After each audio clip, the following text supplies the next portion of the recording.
উস্কে দেওয়া যায়। আমরা জানি বাংলাদেশ একটি শান্তিপূর্ণ এবং অসাম্প্রদায়িক দেশ। আমরা অসাম্প্রদায়িক ভাবে আমাদের দেশটাকে এগিয়ে নিতে চাই।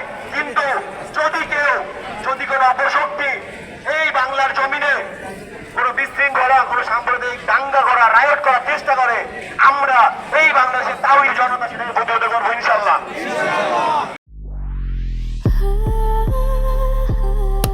Walton switch, stylish and elegant. সকলে ঐক্যবদ্ধভাবে আন্দোলন করে যখন ভারতের দালালদের পতন ঘটিয়েছি, তারপর এই স্বৈরাচারের দোসর ইসকন তারা আজকে দেশে সাম্প্রদায়িকতা সৃষ্টি করার চেষ্টা করছে। আমরা জাস্টিস ফর জুলাইয়ের পক্ষ থেকে সাইফুল ইসলাম ভাইয়ের শাহাদাতের তীব্র নিন্দা ও প্রতিবাদ জানাই এবং অবিলম্বে সরকারের কাছে বিচার দাবি করছি। এবং আমরা যে কোনো ধরনের সাম্প্রদায়িকতার বিরুদ্ধে ঐক্যবদ্ধভাবে আন্দোলন গড়ে তুলে এই ইসকনের মতো জঙ্গি গোষ্ঠীদেরকে বাংলার মাটি থেকে উৎখাত করব। বাংলাদেশ থেকে এ পর্যন্ত 5 মের পরে যেই একটা দেশ আমাদেরকে স্বীকৃতি দেয় নাই, সেই দেশটা কোন দেশ? ওরা বারবার আমাদেরকে উস্কানি দিয়ে যাচ্ছে, আমরা বারবার বলে যাচ্ছি।